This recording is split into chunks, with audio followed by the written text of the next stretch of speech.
다 같이 이 자리에서 일어나서 우리 찬송가 1장을 부르시겠습니다.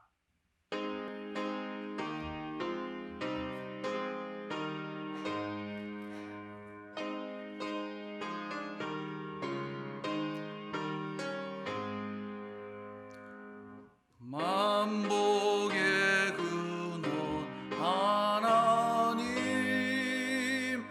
온 백성 찬송 드리고 저 천사여 찬송하세. 찬송성 부성자 성령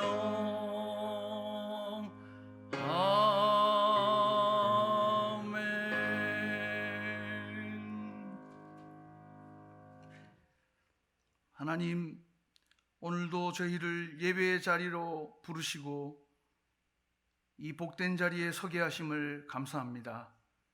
허망하고 허탄한 것에 뜻을 두고 평생을 살았을 저희를 불쌍히 여기시고 가장 가치 있고 복된 것을 쫓아 살게 하심을 찬송합니다.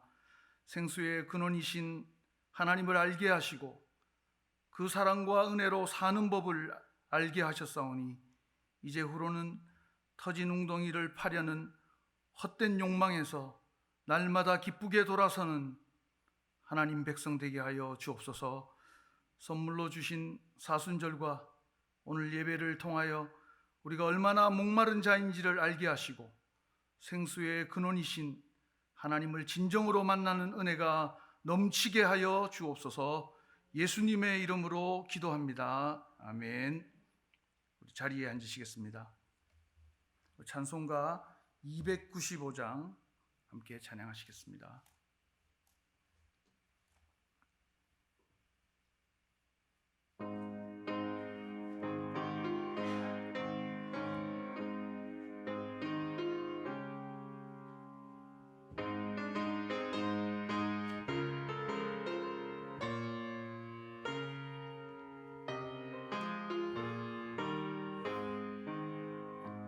큰 죄에 빠진 나를 주 예수 건지사 그 넓은 품에 다시 품으신 은혜는 저 바다보다 깊고 저 하늘보다 높다. 그 사랑 영원토록 나 찬송하리라. 날로 더욱 귀하다. 날로 더욱 귀하다. 한이 없이 넓은 우리 주의 사랑 날로 더욱 귀하다. 옛날에 유대 땅에 주 예수 다닐 때 그 은혜 받으려고 큰 물이 모였네. 눈먼 자 병든 자를 다 고쳐주셨으니 나 같은 죄인가 그 은혜 받도다. 날로 더욱 귀하다. 날로 더욱 귀하다. 한이 없이 넓은 우리 주의 사랑 날로 더욱 귀하다. 주 크신 사랑으로 만 백성 위하여 그 십자가의 고난 다 받으셨으니 그 속죄 받은 성도 큰 소리 함께 높여 온 천지 울리도록 주 찬송하리라. 날로 더욱 귀하다, 날로 더욱 귀하다.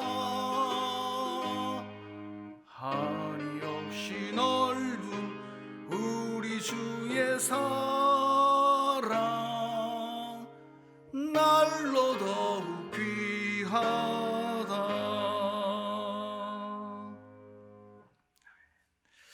오늘 하나님께서 우리에게 주시는 말씀은 우리 신약성경 누가복음 14장 12절에서 14절까지의 말씀입니다.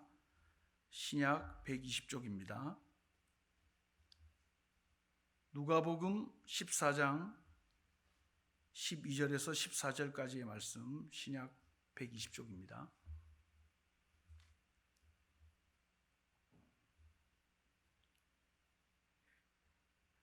우리 석절 말씀인데 함께 합독하도록 하시겠습니다. 12절 말씀부터 함께 합독하시겠습니다. 시작. 또 자기를 청한 자에게 이르시되 내가 점심이나 저녁이나 베풀거든 벗이나 형제나 친척이나 부한 이웃을 청하지 말라.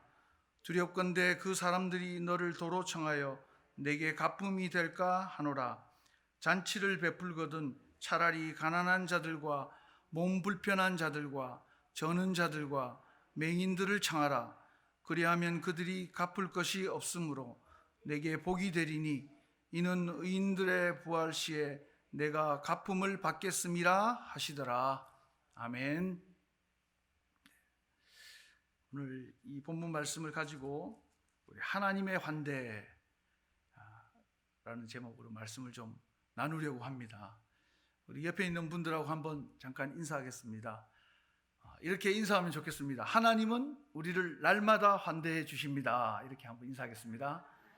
하나님은 우리를 날마다 환대해 주십니다. 아멘.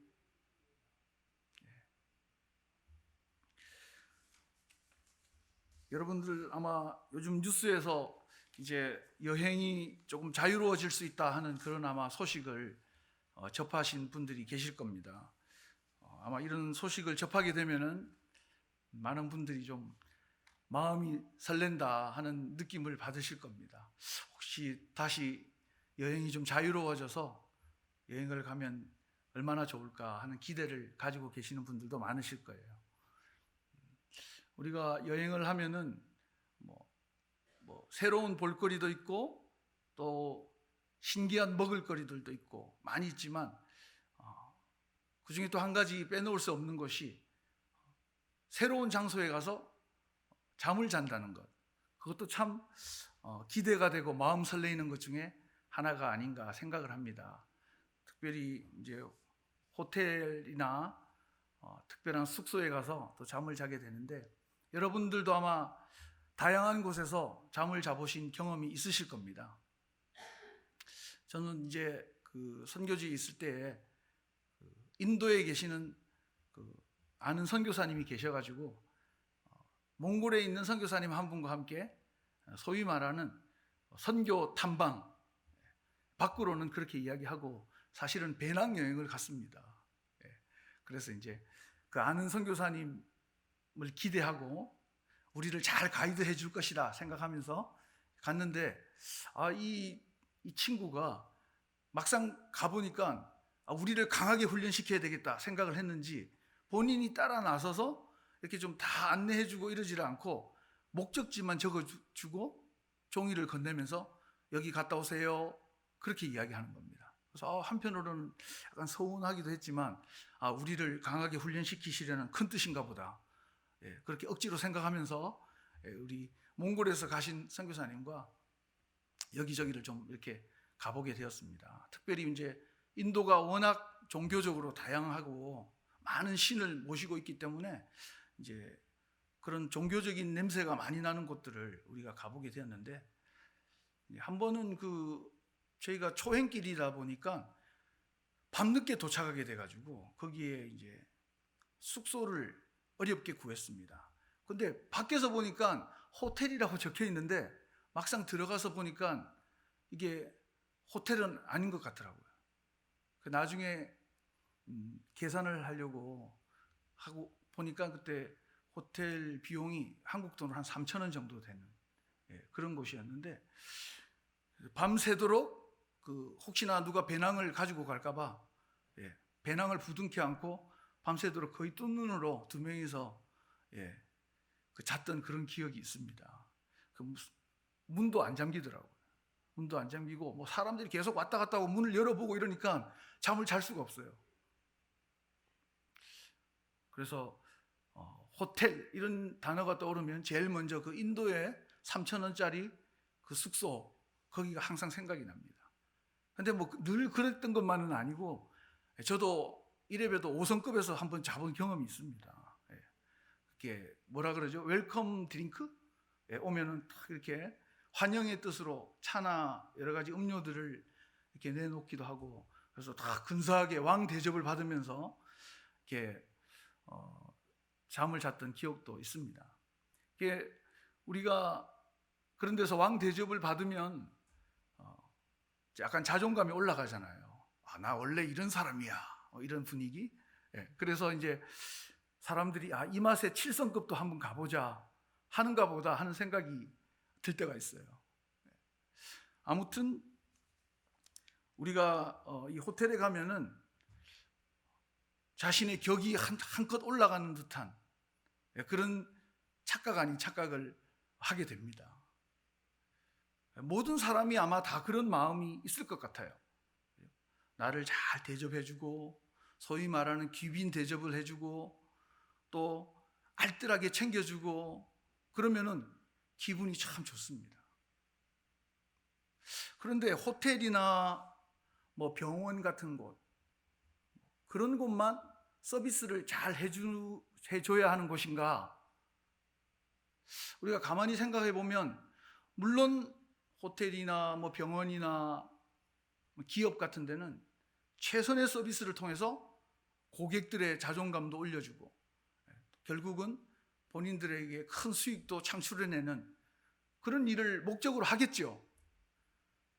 그런데 사실은 교회도 어떤 의미에서는 서비스가 참 필요한 곳이다 하는 생각을 하게 됩니다.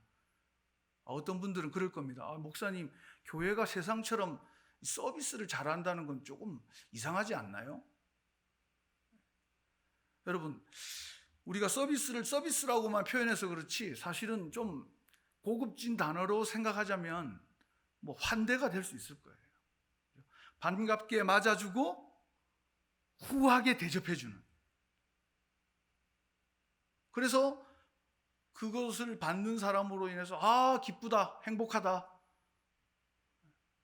그런 마음을 가지게 한다면 그게 좋은 의미의 서비스가 아니겠습니까?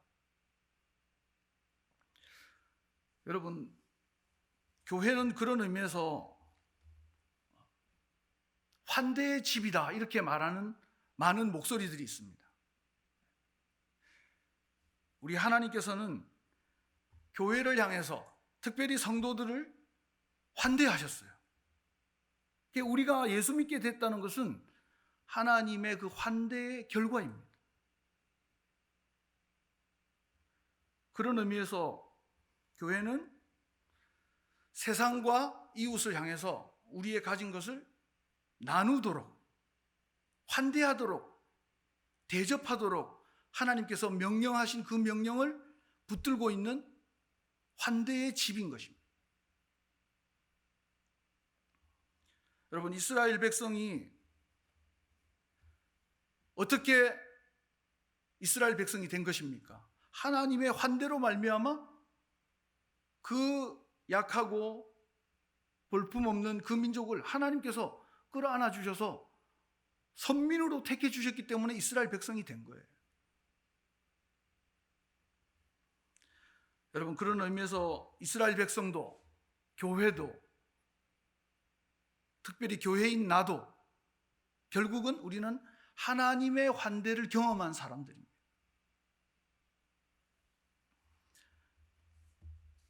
이렇게 몽골에 있으면 이제 여름이 되면 많은 팀들이 오거든요. 선교 단기 팀들이. 근데 그분들이 공항에 탁 내리면 이제 막 선교사를 찾습니다. 우리를 안내해 줄 선교사가 누구인가. 근데 선교사인 분들도 사실은 그분들을 유심히 보게 되는데 어떤 부분을 보냐면은 정말 이 팀이 기쁘게 나를 맞아주는가 맞아주지 않는가를 사실은 은근히 기대하고 관심을 가지고 있습니다. 이렇게 적지 않은 선교팀을 제가 맞았던 것 같은데 교회마다 분위기가 다 달라요. 이렇게 오면은 공항에서 선교사를 맞을 때 물론 선교사도 단기팀을 맞지만 선교사도 단기팀을 맞지만 단기팀도 사실은 선교사를 공항에서 맞아주는 거거든요. 막 박수를 치고 막 환호성을 지르고 막 그러면서 맞아주는 단기팀이 있는가 하면은 뭐 설명을 해도 들은 척 만척하고 뭐 본 척 만척하고 딴짓하고 이러면은 선교사가 벌써부터 기대가 안 되는 겁니다. 이 팀 요번에 또 사고 치는 거 아닌가? 이런 불안한 마음이 들어요, 사실. 그런가 하면은 이렇게 교회에 가서 이제 선교 특강을 한다든가 아니면 설교를 하게 되면 교회마다 분위기가 다 다릅니다. 우리 승리교회는 어떤 분위기인지 외부에서 오신 분에게 어떻게 비춰지는지 모르겠어요. 근데 가면은 너무 감사할 정도로 말씀 오늘 기대합니다. 잘 오셨습니다. 이러면서 환하게 웃으면서 맞이해주는 교인들을 보게 되면은 이 교회 목사님이 어떻게 목회를 하셨나 하는 것을 사실은 잘 모르지만 전혀 모르지는 않을 것 같아요. 사실 뭐 그 교회에서 어떤 성경 공부를 하고 어떤 교리로 어떻게 훈련을 받았는지 제가 알 수는 없어요.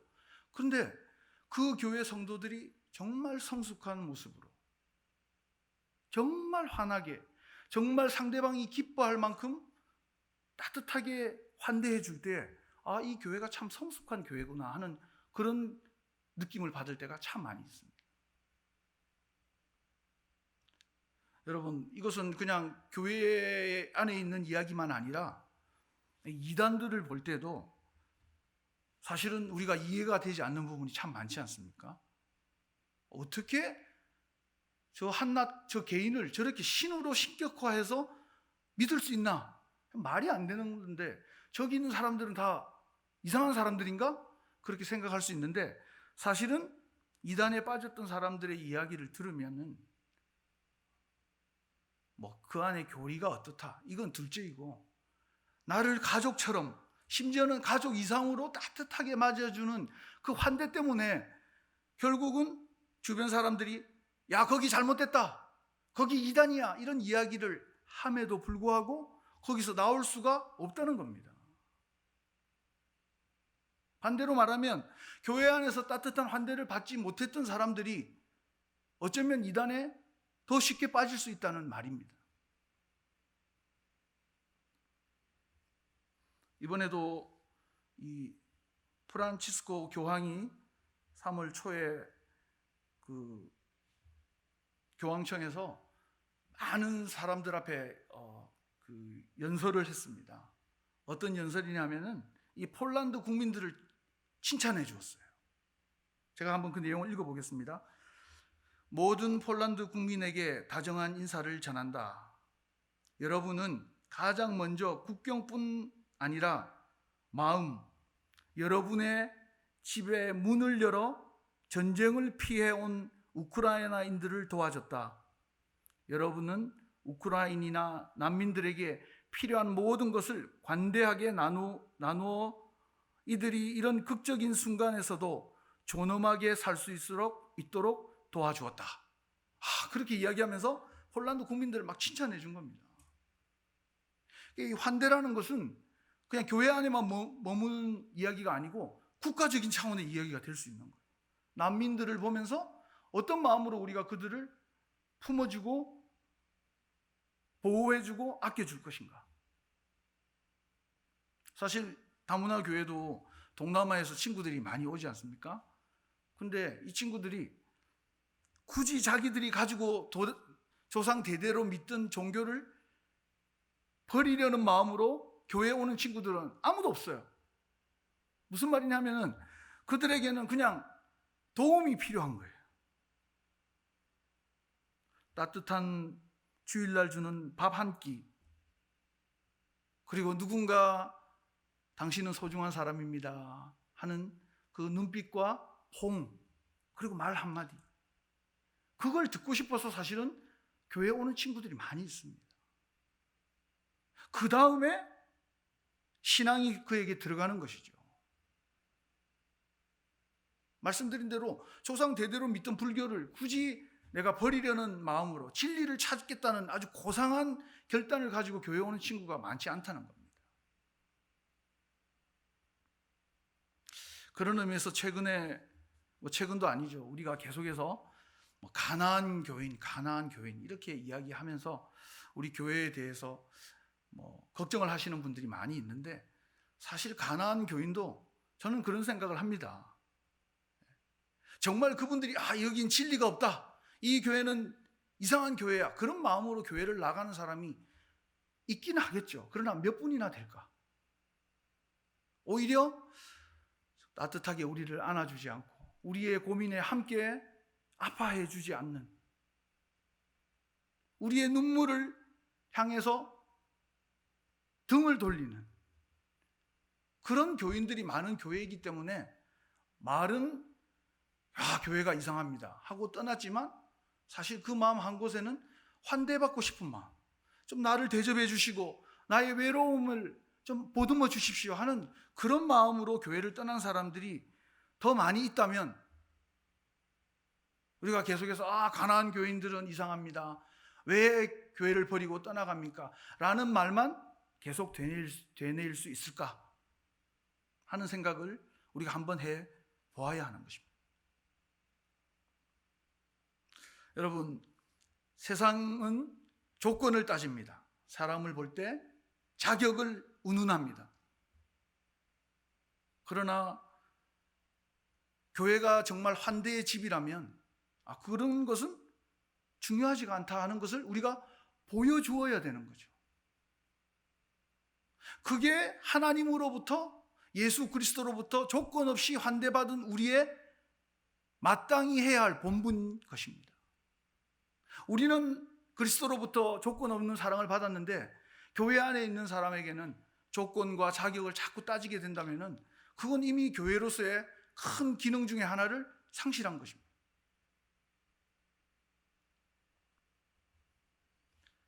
그래서 우리는 끊임없이 생각합니다. 또 생각해야 합니다. 우리는 하나님의 환대를 받은 사람이다. 환대를 경험한 사람이다. 그 환대가 없었다면 오늘 우리의 교회도 없고 나 자신도 의미 없는 존재가 될 뿐이다 하는 사실을 우리가 망각하지 말아야 할 것입니다. 여러분, 오늘 이 본문 말씀에 보면은 오늘 예수님께서 청중들을 향해서 말씀하셨어요.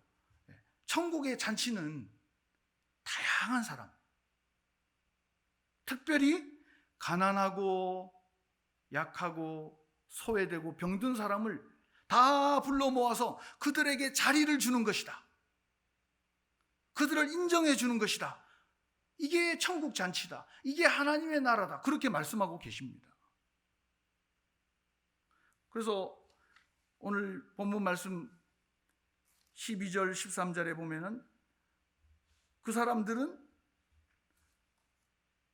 잔치에 초대한 사람에게, 잔치 주인에게 더 이상 갚을 것이 없는 사람, 아무것도 가진 것이 없고 능력이 없는 사람, 그런 사람이기 때문에 그들을 잔치에 초청하라. 조금 더 단순화해서 이야기하자면 교회로 데리고 오라, 전도하라, 그런 뜻입니다. 어떤 사람요? 세상에서, 사회에서 자기 자리가 없는 사람들, 그 사람들에게 잔치로 데리고 와서 자리를 주라는 겁니다. 그게 환대라는 겁니다.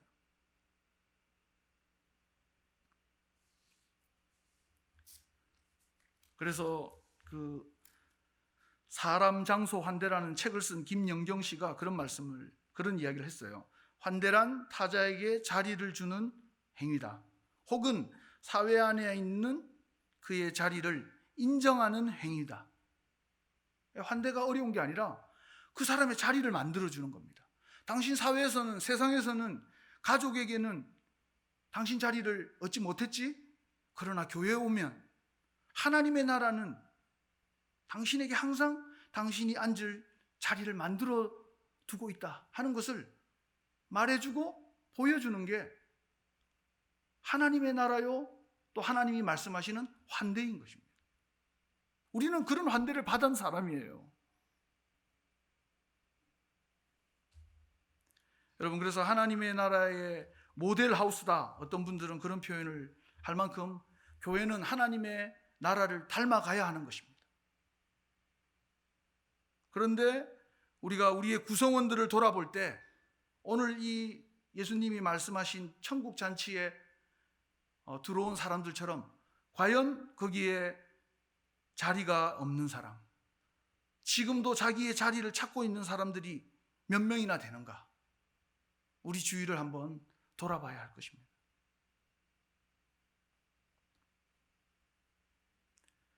교회가 베푸는 환대는 어떤 의미가 있습니까?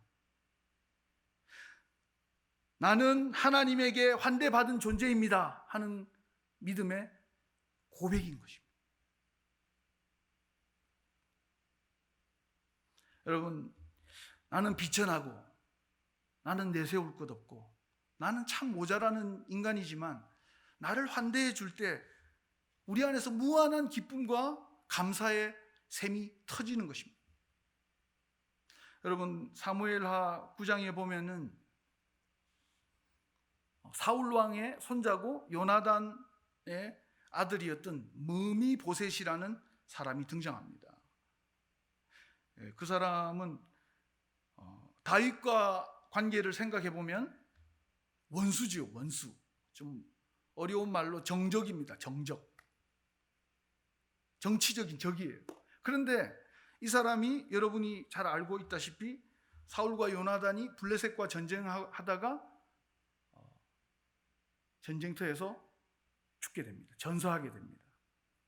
이 소식을 듣고 이 무미보셋의 유모가 우리까지도 죽을 수 있겠다, 그런 두려움에 사로잡혀서 도망을 가다가 뭐 긴장을 했는지 어쨌는지 그 자리에서 어린 무미보셋을 떨어뜨리고 5살밖에 되지 않는 이 무미보셋이 떨어지면서 소위 요즘으로 말하면 성장판이 다치게 되고, 그래서 더 이상 다리가 불고 다리를 저는 그냥 장애인이 되고 마는 것입니다. 그리고 성경에 보니까 요단 동편 드발이라는 곳에서 숨어 살았어요. 이유는 여러분이 잘 아시겠죠. 잡히면, 다윗에게 발각되면 죽을지도 모른다는 이 공포 때문입니다. 그런데 다윗은 왕위에 올라가서 안정이 되고 난 이후에 한 일 중에 하나가 바로 이 무미보셋을 찾는 일이었습니다. 원수 갚기 위해서가 아니라 왜 찾았다고 성경은 이야기합니까? 은혜를 베풀기 위해서 찾았어요. 이유는 어디에 있습니까? 혈통을 이어받은 왕족이기 때문에? 아니요. 앞으로 이 사람이 큰 권세를 얻어서 나라의 왕이 될 수 있는 위협적인 존재이기 때문에? 아니요. 이 무미보셋이 다윗에게 은혜를 입은 유일한 이유가 한 가지 있습니다. 그것은 요나단의 아들이기 때문에. 그 존재 자체가 은혜를 입게 되는 것입니다. 장애인이고 아무것도 할 수 없고 본인의 이야기대로 죽은 개 같은 나를 돌아보시나이까, 이런 고백을 다윗 앞에서 했지 않습니까? 본인이 생각하는 자기의 자화상이에요. 자기는 죽은 개와 같은 그런 존재이지만 다윗은 무미보셋을 향해서 네가 왕의 상에서 떡을 먹으리라, 그렇게 축복해 주었어요. 무려 3번이나 내 상에서 네가 떡을 먹게 될 것이다. 여러분, 이런 이야기를 들으면 감동이 되지 않습니까? 우리에게 하나님께서 말씀하신 그 장면과 너무 닮아 있지 않습니까? 예수 그리스도가 아니면, 그 은혜가 아니면 정말 아무 가치 없는 우리를 향해서 하나님께서 천국 잔치를 여시고 네가 천국 잔치에 와서 나와 함께 기쁨과 영생의 떡을 먹으리라 그렇게 말씀해 주셨습니다. 여러분, 그런 의미에서 무미보셋은 이 은혜 입은 자의 모형이에요. 모형. 아무 이유도 없고 조건도 없고 그냥 요나단, 사울왕과는 원수였지만 요나단과는 소위 절친이 아닙니까? 절친. 요나단이 절친이라는 그 이유 하나만으로, 다시 말하면 요나단의 공로로 왕의 자리에서 평생 왕과 함께 식사할 수 있는 자격을 얻은 사람, 그 사람이 바로 무미보셋입니다. 여러분, 그런 의미에서 요나단은 가장 귀한 선물을 받게 된 그런 축복받은 사람이죠.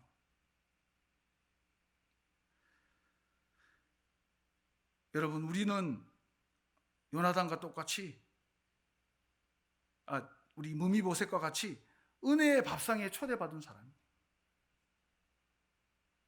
다시 조금 바꾸면 환대의 식탁으로 초대받은 사람들입니다.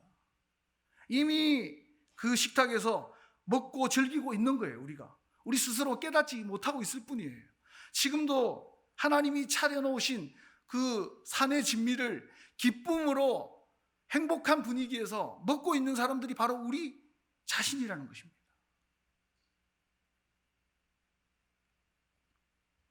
그래서 이건 좀 다른 이야기일 수도 있는데 우리 외국인 근로자들을 한 번씩 여러분들이 좀 초청해 주시면 좋겠어요. 제가 이야기를 들어보니까 4년 10개월, 어떤 사람은 8년 10년이 있었는데도 한국 분들 집에서 한 번도 초대받아 본 적이 없다, 그런 이야기를 하더라고요. 참 마음이 좀 그랬습니다. 물론 다문화 교회 분들도 하시겠지만, 그러나 또 승리교회 분 중에도 부활주일이나 또 추수감사절, 또 성탄절이 되면은 한번 마음을 좀 크게 먹는다 생각하시고 외국인들에게 한번 은혜의 밥상, 환대의 식탁을 한번 차려주셔서 이분들이 한국 분들은 이렇게 사는구나, 나 같은 사람도 저렇게 한국 사람들이 초청해서 같이 식사를 하는구나, 그런 어떤 감격을 좀 여러분들이 감동으로 전해주시면 좋겠습니다. 많이 차리고 거하게 차릴 필요는 없어요. 그냥 한국 분들은 저녁에 식사를 이렇게 한다 하는 것만 같이 좀 공유할 수 있으면 참 좋겠다, 그런 생각을 한번 해본 적이 있습니다. 여러분, 이 하나님께서는 오늘 우리에게 왜 환대해야 되느냐 하는 그 이유를 말씀해 주고 계세요. 우리가 이게 참 중요한 겁니다. 왜냐하면 이유도 모르고 무조건 환대하라 했기 때문에 환대하는 것은 참 피곤하거든요. 은혜가 없는데 계속해서 사랑을 나누십시오, 친절하게 하십시오, 이렇게 이야기해서 우리가 하는 일들은 그건 우리에게 숙제가 되기 때문에 너무 힘듭니다.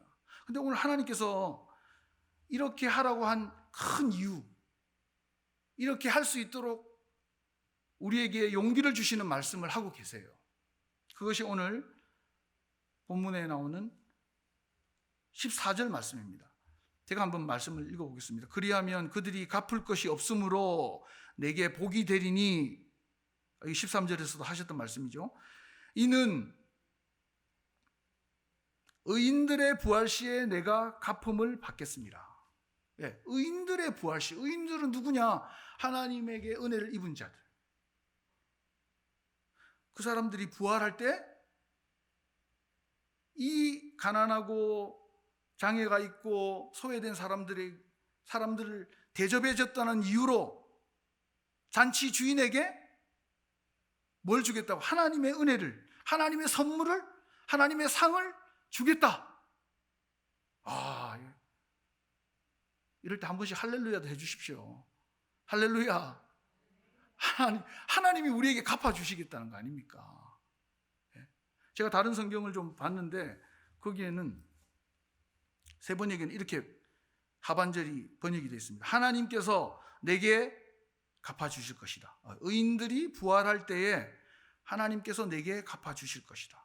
또 현대인의 성경에도 의로운 사람들이 부활할 때 하나님이 너에게 갚아주실 것이기 때문이다. 하나님이 우리에게 갚아주신대요. 하나님이. 여러분 뷔페나 무한 리필 하는 그 고깃집에 가보신 적 있으시죠? 저도 이제 우리 친구들이랑 외국인 친구들이랑 간혹 가기는 하는데 가면은 이게 쌀독에서 인심 난다고 안 갖다 줘도 되는데 계속 이거 목사님 이거 드셔보세요. 계속 줘요. 마음으로는 고마운데 힘듭니다. 저도. 제가 먹고 싶은 걸 먹어야지. 자꾸 막 갖다 주니까. 왜 그러는 겁니까? 이건 아무리 먹어도 더 비용을 지불하지 않는다. 그런 확신이 있기 때문에. 이건 얼마든지 먹어도 주인이 계속 채워 넣을 것이다 하는 확신이 있기 때문이에요. 우리가 다른 사람들에게 잘 못 베푸는 이유가 뭐죠? 내가 가진 건 요거밖에 없는데 요거 주고 나면 나는 어떻게? 이 어려운 코로나 시대에 나는 어떻게 살아가야 돼? 이 장사가 안 되는 요즘 같은 때 나는 어떻게 살아가야 돼? 나 노후를 위해서 아무것도 준비 못 했는데 이거 다 주고 나면 난 노후 때 어떻게 살아야 돼? 그런 고민이 있기 때문에 사실은 우리가 기쁨으로 나누지 못하는 거죠. 근데 하나님께서 우리에게 부족함 없이 무한히 공급해 주실 공급자이시라 하는 확신이 있다면, 정말 믿는다면 우리는 나누어 줄 수 있습니다. 결국 믿음의 문제인 거죠.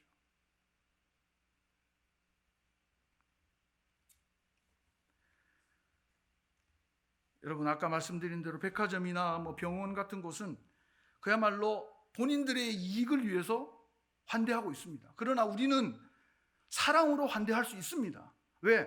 그런 무한한 사랑을 우리가 이미 받았기 때문에.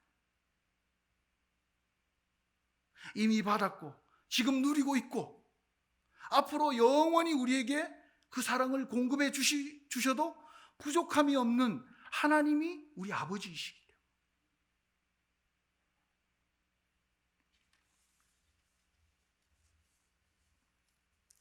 여러분, 그래서 우리가 오늘 하나님의 이 약속을 믿고 하늘에 보물을 쌓아두시는 저와 여러분 되시기를 바랍니다.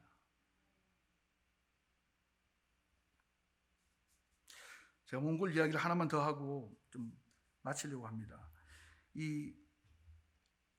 우리가 다른 사람을 환대해 주어야 하는데 참 그게 어렵잖아요. 쉽지가 않습니다. 물론 그것도 저에게도 같은 고민이기도 합니다.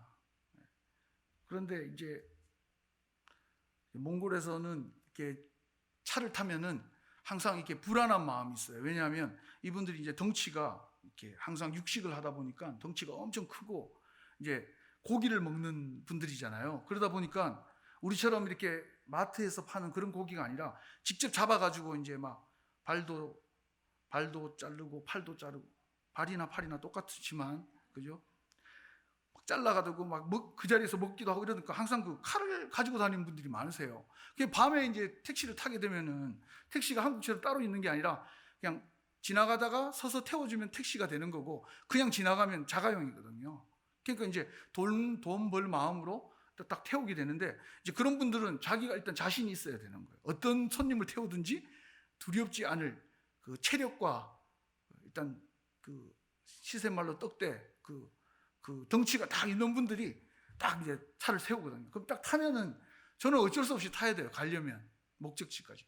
근데 딱 타면은 저에게 항상 있었던 그 습관이 있어요. 뭐냐면 제가 먼저 엄청 친절하게 이야기를 해야 돼요. 이 차를 언제 샀느냐? 이 한국 차인데 이 차 괜찮냐? 기름은 많이 들지 않냐? 그분은 별로 재미없어 해도 저는 막 열심히 막 이야기합니다. 왜냐하면 일단 분위기를 친절하게 만들어야 돼요.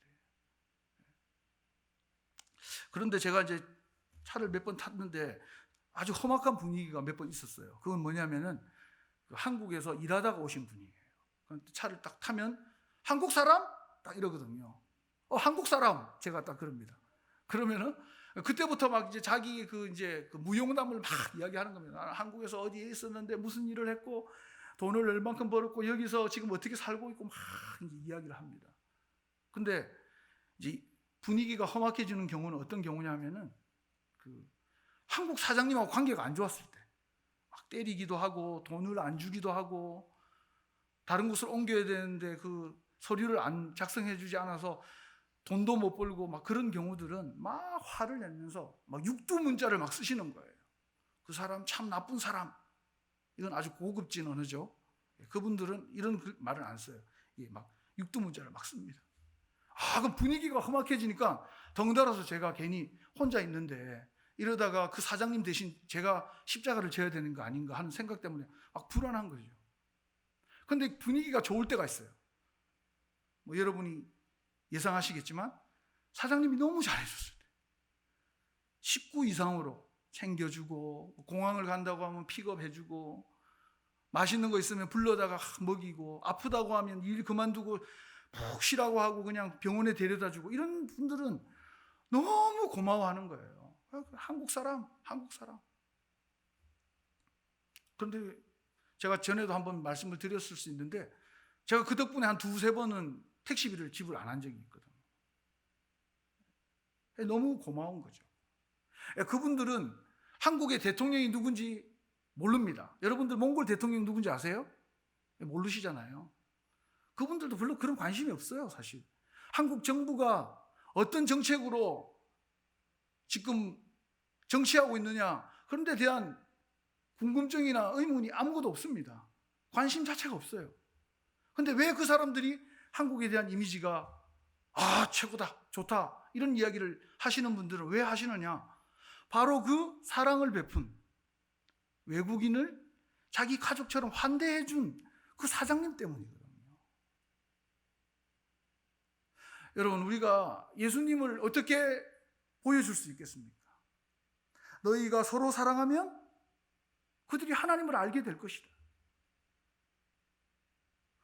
우리가 하나님 나라를 보여주는 겁니다. 그죠? 그런 권리가 없어 보이는, 그런 자리를 찾지 못하는 우리 주변의 이웃을 향해서 내가 그리스도의 십자가로 이런 은혜를 받았습니다 하는 감격을 가지고 그들을 안아주고 인정해주고 나누어주고 베풀 때 그들이 하나님 나라를 보는 거죠. 그래서 어떤 분들은 환대가 복음이다 그렇게 이야기합니다. 환대가 복음이다. 한번 저를 따라서 하실까요? 환대가 복음입니다. 예. 물론 이야기해야 될 많은 부분들이 그 안에 있긴 합니다. 그러나 큰 의미에서 그리스도가 십자가에서 우리를 향해 베푼 그 환대 때문에 우리가 가치 있는 인생이 되었다면, 가치를 모르고 세상 욕망에 의해서 멸망으로 다름질 치고 있는 그들을 향해 당신은 가치 있는 사람이기 때문에 거기서 돌아오십시오 라고 말할 수 있는 가장 큰 메시지는 무엇이냐? 바로 우리의 따뜻한 환대이다. 그런 의미에서 환대가 복음인 것이죠. 여러분, 우리가 하나님의 환대를 경험한 사람이라면, 그게 확실하다면, 이 교회가, 한국 교회가 하나님의 환대를 경험한 공동체라면 무엇을 해야 할 것인가 하는 답은 이미 주어졌다고 믿습니다. 그러므로 하나님의 환대는 우리를 통해서 계속되어야 한다 하는 이 사실을 오늘 본문 말씀을 통해서 다시 한번 우리 마음에 새기면서, 하나님 이게 어려워요, 저게 어려워요, 우리가 이야기하고 어떤 의미에서는 변명할 거리들이 지금 너무 많습니다. 우리에게는. 그럼에도 불구하고 우리가 하나님의 환대를 받은 자라면, 예수 그리스도의 그 생명의 환대를 받은 자라면, 우리는 이 환대의 끈이 끊어지지 않도록 이 어려운 때, 오히려 이 어려운 때이기 때문에 그리스도의 환대를, 하나님의 환대를 베풀어야 될 줄로 믿습니다. 하나님의 환대를 내가 받은 것보다 더 많이 베풀 수 있게 해달라고 기도하시고, 또 그런 교회, 그런 가정, 그런 나 자신이 되어가서 우리 하나님의 환대가 온 세상에 충만한 그런 날이 속히 오기를 우리 주님의 이름으로 축원드립니다. 이 시간 함께 기도하시겠습니다. 우리 오늘 주신 말씀을 붙들고 우리가 이 시간 함께 기도하면 좋겠습니다. 하나님, 저는 하나님께로부터 감당할 수 없는 사랑을 받고 또 앞으로 더 큰 사랑을 받을 자임을 믿습니다. 그 환대 받은 자답게 하나님 앞에 변함없는 환대를, 또 이웃을 향해 사랑의 친절한 환대를 베푸는 사람이 되게 해주십시오. 그런 성도가 되게 해주십시오. 그렇게 우리 한번 같이 기도하시고, 두 번째로는 우리의 환대, 세상의 환대가 필요한 민족이 지금 우리에게 있지 않습니까? 이 우크라이나 너무나 어려운 가운데 있는데 하나님의 형상을 처참히 짓밟는 이 잔혹한 전쟁을 하나님 멈춰주시고, 또 우리 민족 안에도 하나님 산불로 인해서 삶의 터전을 빼앗기고 시리와 절망 가운데 빠진 이 주민들이 있습니다. 하나님, 그들에게도 교회가, 또 우리 사회가, 나 자신이 우리 하나님의 환대를 베풀게 해주십시오. 함께 잘 사는 나라, 함께 잘 사는 세상, 하나님의 평화가 있는 세상이 되게 해주십시오. 우리 이렇게 함께 기도하시겠습니다. 함께 기도하시겠습니다. 하나님, 감사합니다. 하나님, 은혜를 베풀어 주십시오. 하나님의 은혜가 충만하기를 원합니다. 하나님, 이 땅 가운데 우리 하나님께서 은혜를 베푸시고 하나님, 우리를 하나님의 백성으로 세우시고 하나님이여, 우리에게 마르지 않는 환대를, 하나님의 그 풍성한 환대를, 생명의 환대를 우리에게 베풀어 주셨사오니 하나님, 우리가 그 환대를 받은 자답게 하나님, 세상을 사랑하기 원합니다. 하나님, 교회를 사랑하기 원합니다. 하나님, 우리의 이웃을 사랑하기 원합니다. 권리를 빼앗겨버리고 자리를 잃어버린 하나님, 많은 사람들에게 하나님 예수 그리스도의 그 사랑으로 하나님 우리가 다가가게 하시고, 나는 그리스도로부터 영원히 환대받은 자입니다. 참 영원하고 가치 있는 환대를 받은 자입니다. 하나님 고백하면서 우리가 그들에게 그리스도의 환대를 나누어 줄 수 있는 자가 되게 해주시고, 하나님, 하나님의 그 마르지 않는 환대가 우리를 통하여서 하나님 흘러가서 세상 가운데 하나님의 환대가 충만하도록 은혜를 베푸시고, 교회가 그 통로가 되게 하시고 우리의 가정이 그 통로가 될 수 있도록 은혜를 베풀어 주시옵소서. 하나님 아버지, 참으로 어려운 가운데 있는 우크라이나를 봅니다. 하나님, 미얀마를 봅니다. 하나님, 전쟁과 분열로 인하여서 하나님 상처와 또 많은 생명이 목숨을 빼앗기고 있는 이때에 하나님, 우리가 그들을 위하여 기도하며 우리의 가진 것을 나누고 하나님, 우리가 지지하며 응원하기를 원합니다. 하나님이여, 우리의 교회들 가운데 하나님의 공의를 알게 하시고, 또 하나님이여, 하나님의 은혜가 충만하여서 하나님이여, 우리의 자기의 삶의 터전을 잃어버린 많은 사람들에게 그리스도의 은혜를 나누어주고 베풀기에 인색하지 않도록 우리 하나님의 은혜를 베풀어 주시옵소서. 하나님, 오늘 주신 말씀과 같이 우리가 하나님으로부터 환대받은 자임을 알고 하나님의 그 풍성한 은혜를 날마다 나누며 베푸는 복된 성도의 삶이 하나님 그치지 않도록 우리 하나님 은혜를 베풀어 주시옵소서.